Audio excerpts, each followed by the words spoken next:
Right. So in the previous session, I discussed about Brillouin zones. Brillouin zone is a Wiener-Cies primitive cell in reciprocal lattice. So I have to consider a single point and take perpendicular bisectors to nearest neighbors. So thus we get a primitive cell. So in 1D, one-dimensional Brillouin zones.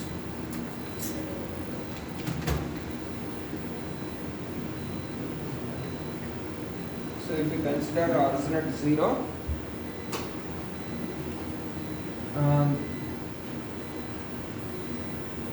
the Brillouin zone dimensions are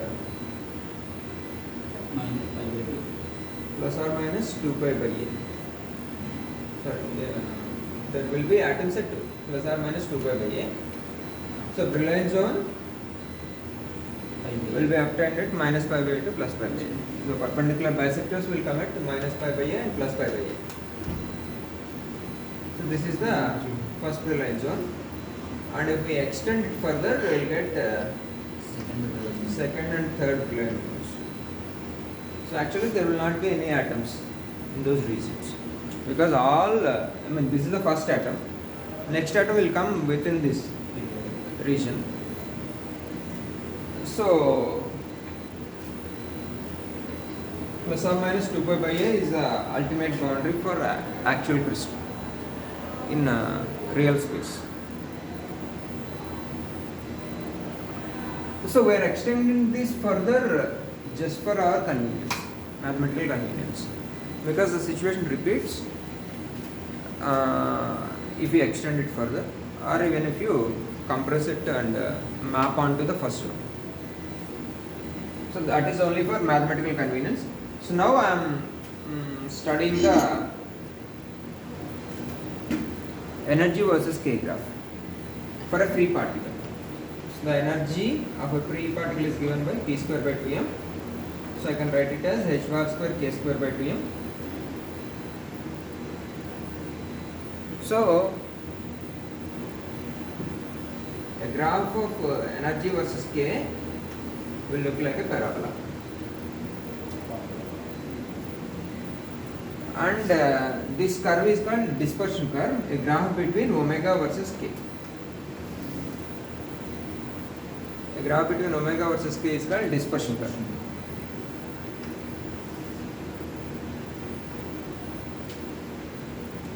So this dispersion curve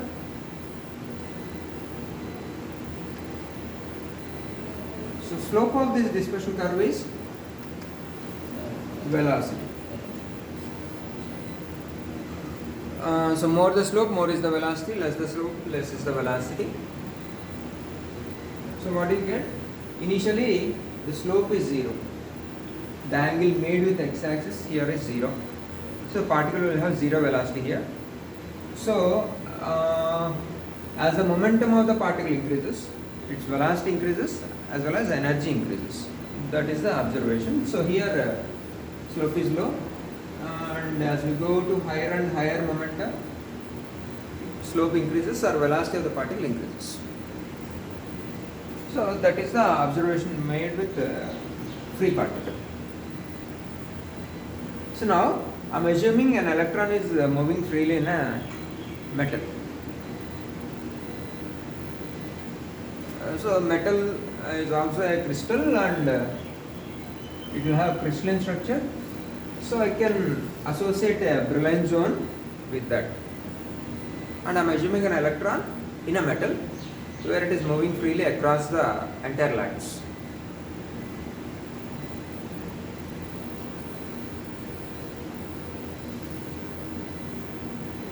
So I am considering Brillouin zones pi by a, minus pi by a,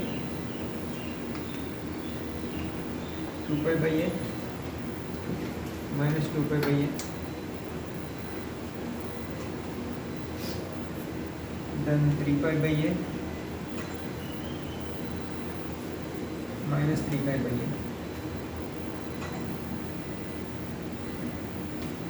So like that the energy versus K graph for free electron in a metal looks like this. So now I can use that Bragg's condition. What? K plus G is equal to K. So if I subtract a vector of length G, I'll get back the same situation. I mean, I can shift the system to original level. So this is my first zone, second zone and third zone. So I want to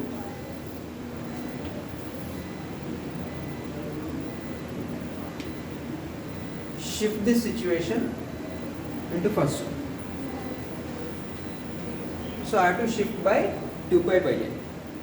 G is 2 pi by n. So I have to shift this situation to first zone, means it will come here. A shift of 2 pi by n. This is pi by n, another pi by n. So this portion will come here. And the same way this will sit here. So if I shift this to first zone, so let's say this is 1, 2, 3, 4, 5, 6. So this will be 1, 2. This is 3, 4. What about 5? If I shift by G, 2 pi by n. So I have to shift by 2 blocks. 1, 2. So 5 will come here. 6 will come here.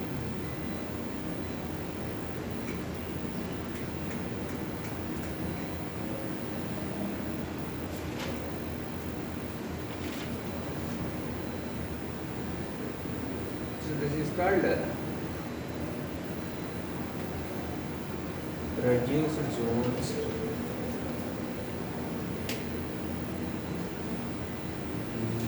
We're reducing the situation in all the other zones into first zone.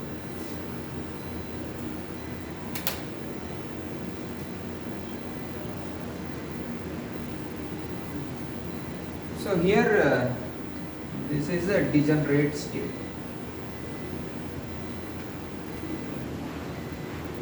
These are the degenerate states.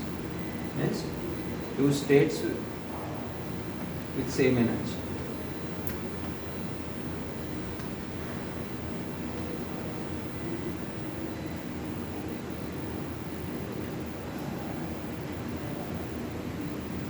These are all the degenerate states. They will have same energy for 2 or more states.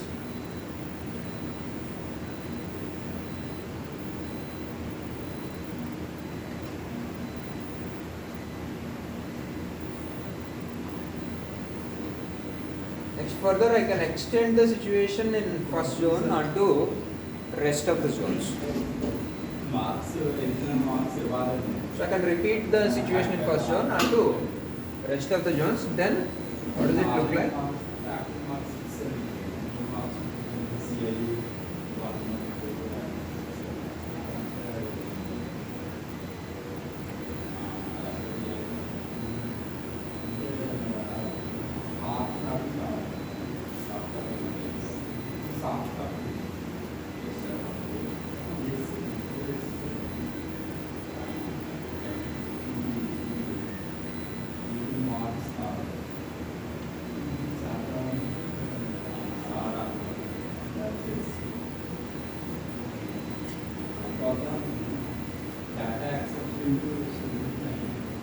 So the energy versus K graph for the entire zone system look like this. This is called extended zones.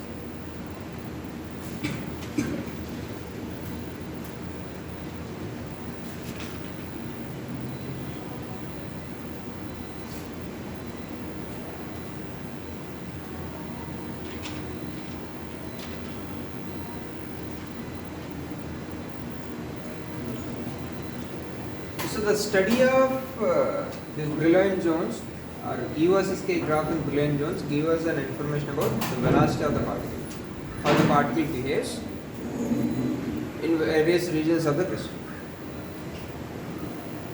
So this gives us a complete picture of the dynamics of the particle within the crystal. This picture completely gives us a clarity of the dynamics of the particle in the entire crystal. How the velocity of the particle varies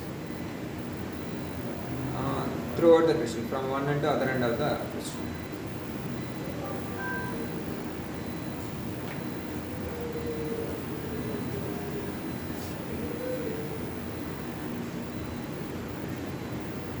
So this is the free electron model.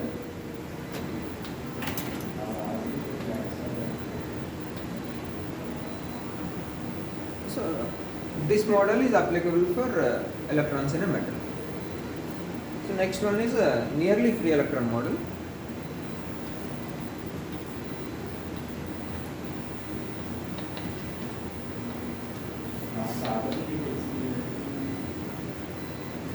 So here we assume the presence of the nucleus and the effect of the nucleus on electron motion.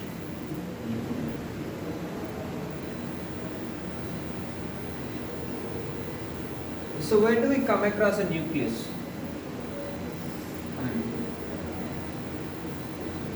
Where shall I represent the location of the nucleus in these Brillouin zones? Nucleus exists at all boundaries of Brillouin zones. Right? The first nucleus exists at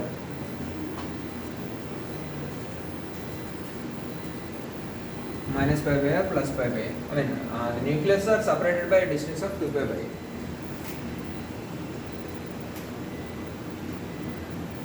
So wherever I see a degeneracy, I will come across a nucleus.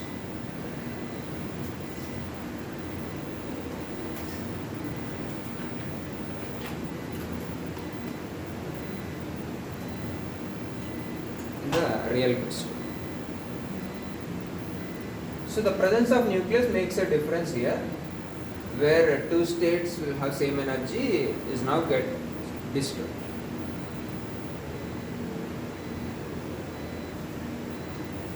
So now with some mathematical calculations you may come across a graph like this. You see a band gap.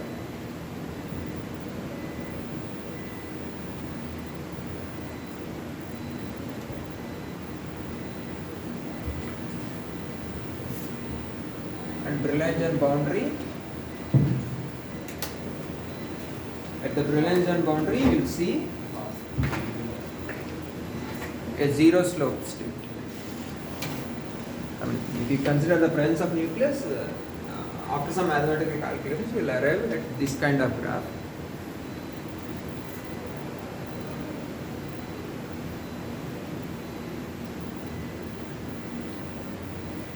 For energy versus K.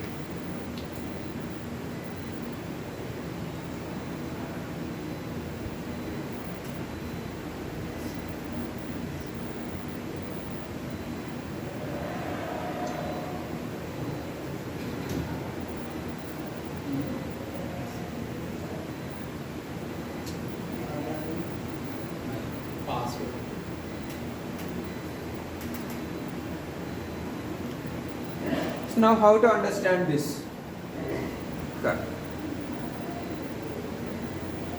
So here the velocity of the particle is 0 and it keeps on increasing up to certain level, then it reduces and becomes 0 at the nucleus. So at the Brillouin boundary you have a nucleus. So the electron, so here is a nucleus, and electron gets attracted towards the nucleus. So its velocity increases up to certain level and then it slows down by the time it reaches nucleus because it stops there. And further, Only when you give certain amount of energy, it starts moving again. So that is called a band gap. You require to supply energy to cross the nucleus. Then only particle starts its journey again. So then its velocity starts from 0 again and it increases, and by the time it reaches next nucleus it becomes 0 again. And again you need to supply some amount of energy to overcome the attraction of the nucleus. So that's how the journey of the particle continues across the lattice in the presence of nucleus. The particle is nearly free to move. I mean, it is not completely stopping at the nucleus. With a little supply of energy, it continues its journey. So, we get band gap wherever a nucleus exists.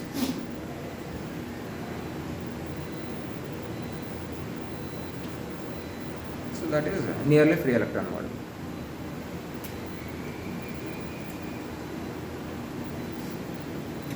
So here V is 0, V increases, V decreases, V is 0 again, band gap,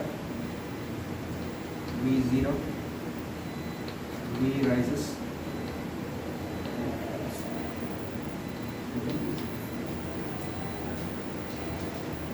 so this is 0, minus pi by a, plus pi by a, plus 2 pi by a, minus 2 pi by a.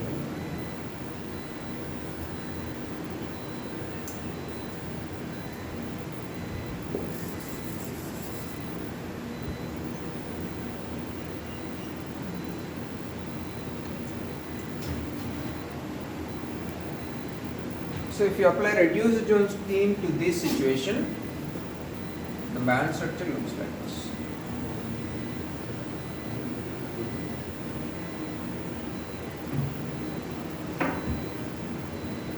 This is a reduced Jones scheme for this situation.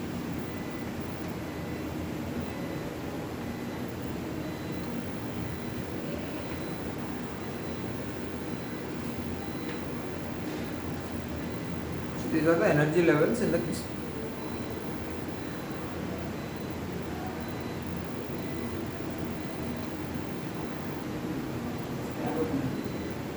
So, in the first representation, we did not see any cross points. In the second representation also, we did not see any cross points.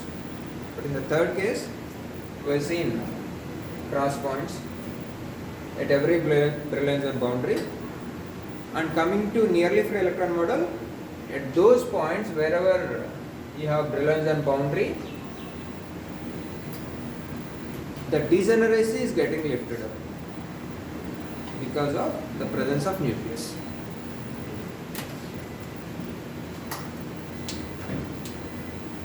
So if V is the nuclear potential, energy will be shared between these two. So this will become, so this is the energy, actual energy of the two states. This becomes E minus V by 2 and this becomes E plus V by 2.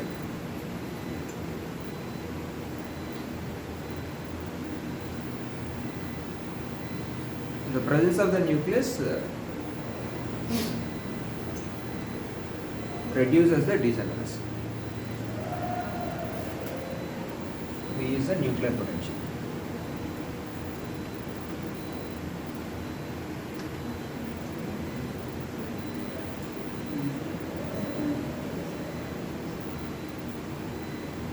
Presence of nucleus lifts degeneracy.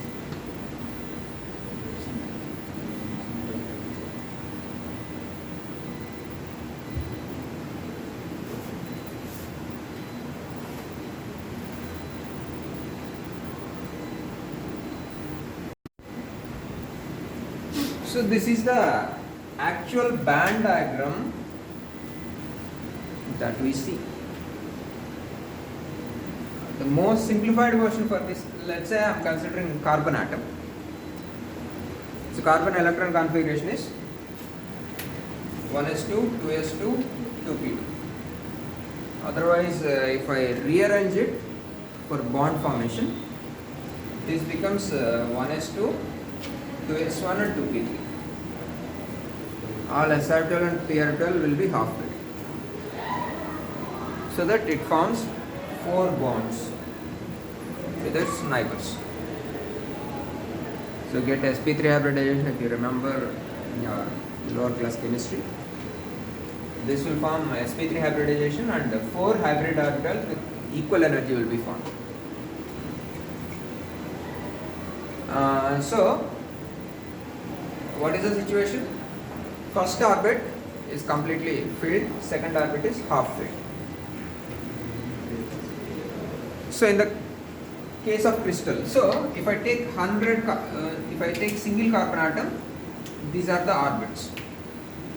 1, 2, 3 orbits. If I take 100 carbon atoms, 1000 carbon atoms, all the carbon atoms will have same energy, right? So in this graph, I'll get 1000 lines here, 1000 lines here, 1000 lines here. No change.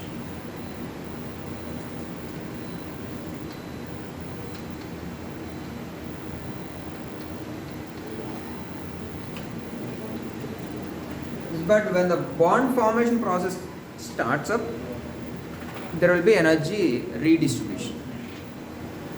So out of these 1000 atoms, some will lose energy and some will gain energy.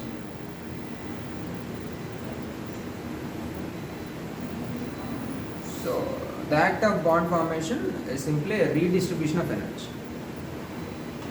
Some will lose energy and some will gain energy to get stability. So in this energy graph, we see bands instead of lines.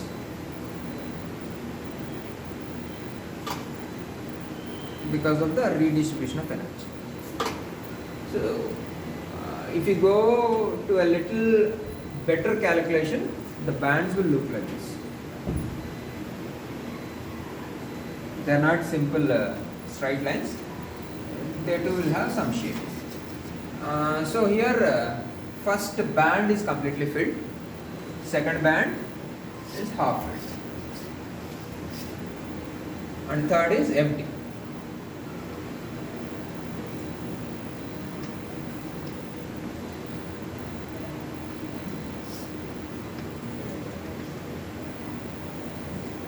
For carbon. So I call this as valence band and this as conduction band. The highest filled band is called valence band because it is the band where valence electrons exist. And if we give a little more energy, the particle or electron will start moving across the lattice. So it comes into conduction state. So that is why the band is called the conduction band. So this is the valence band and this is the conduction band for carbon. So the band diagram we are seeing like this are most simplified models of this. This is also a simpler version but is a better description of the situation. And if you go for exact calculations, you may see some bands may look like this, some bands may look like this. This is valence band, this is conduction band. Okay, you can even check that band diagram of silicon. Search for it, you'll see. So if you see those band diagrams, when you are coming from individual atoms to group of atoms or crystals, the actual band structure will look like this. It's a graph between separation between the atoms and the energies. separation between the atoms and the energy levels. So when the separation is very very large, you will see individual energy levels as usual. And when the atoms approach together, when the reach together, there will be a redistribution of energy.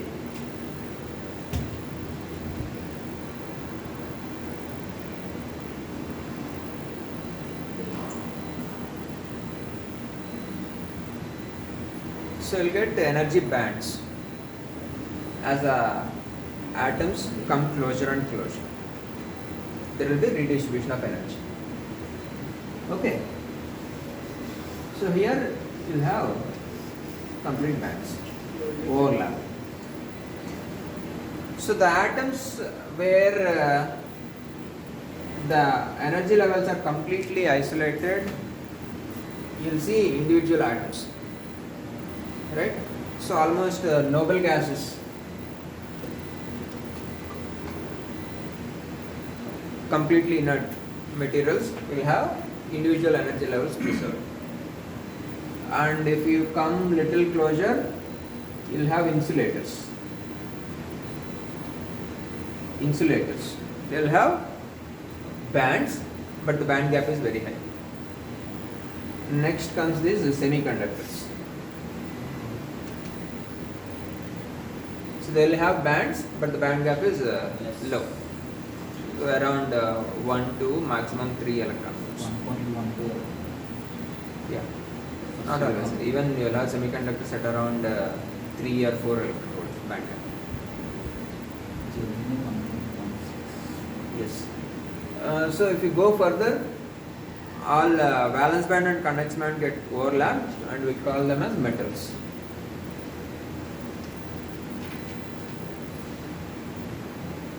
So this is a graph between separation between the atoms versus energy. Here these are the graphs of energy versus K. This is in reciprocal space, this is in real space.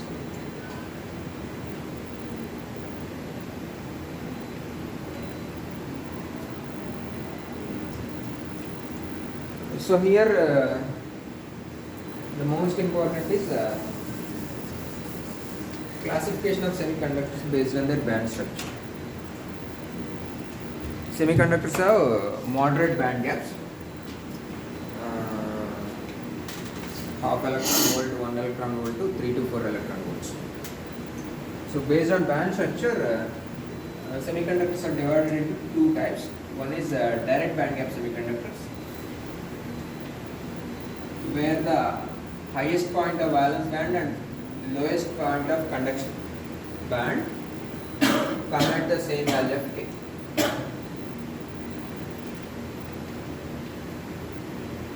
So if we see energy versus K graph, the highest point of valence band and lowest point of conduction band will fall at same value of K. They are called direct band gap semiconductors.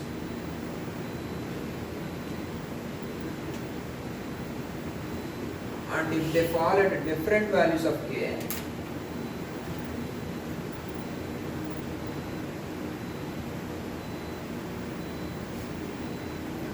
so highest point of valence band is at a particular value of K and lowest band of conduction band is at a different value of K.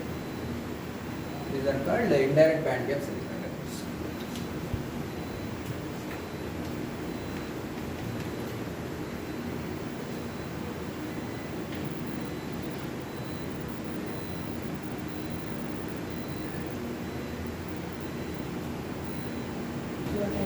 So here is an important observation. When your exciting atoms are giving some energy to the electrons in semiconductor, so electron gain energy and go from valence band to conduction band. This looks very simple, but one interesting observation here is this. In direct band gap semiconductors, K remains same during the transition. K means what? If I multiply with h bar, it is the momentum. So, energy of the electron increases without rise in momentum. all we have is E is p square by 2m. Momentum is not changing, but energy is increasing.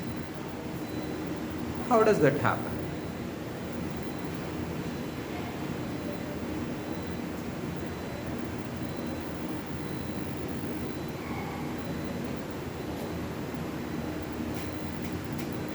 So here actually the origin is here. There will be a redistribution of energy. Electron energy increases and hole energy reduces.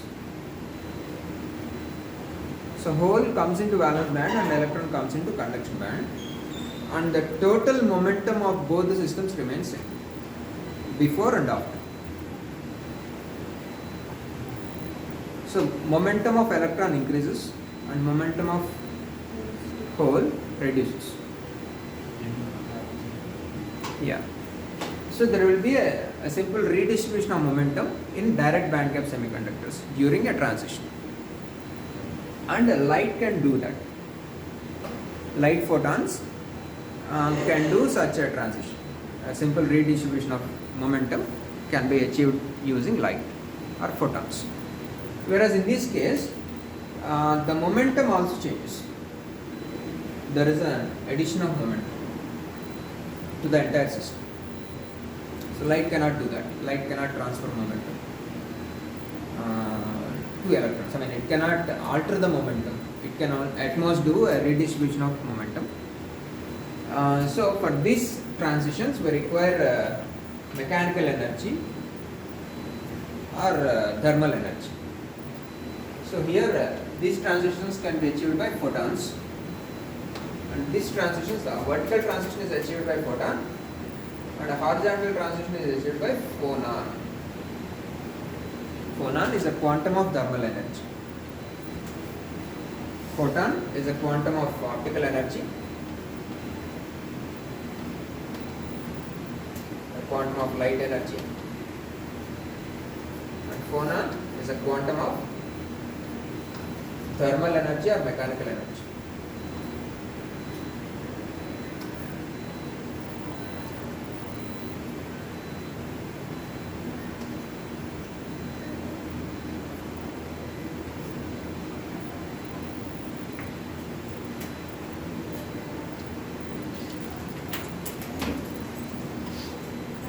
So when an electron is excited in direct band gap semiconductors, light can do that, and when the electron comes back to its original state, again a light is released.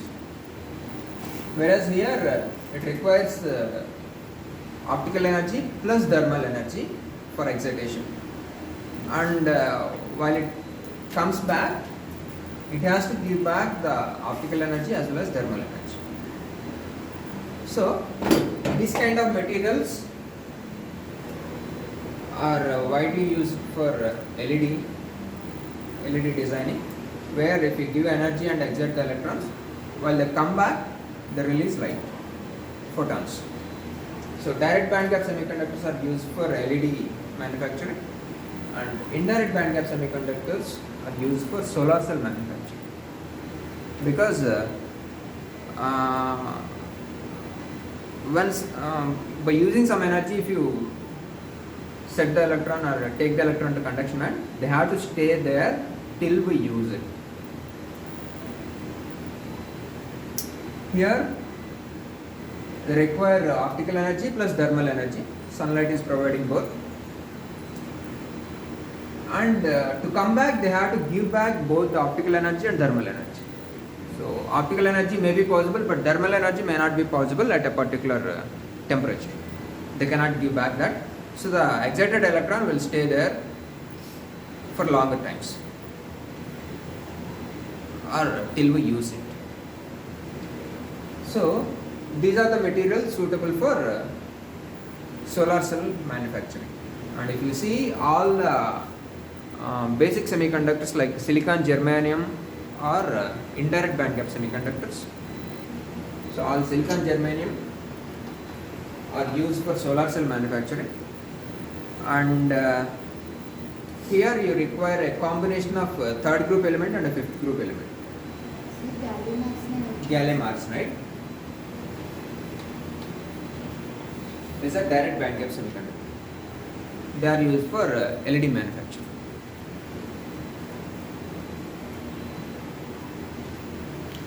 So gallium is a trivalent and arsenic is pentavalent. So that 3 plus 5 again becomes an octet structure. So they also form structure similar to silicon or germanium. They behave as semiconductors, but with direct band gap.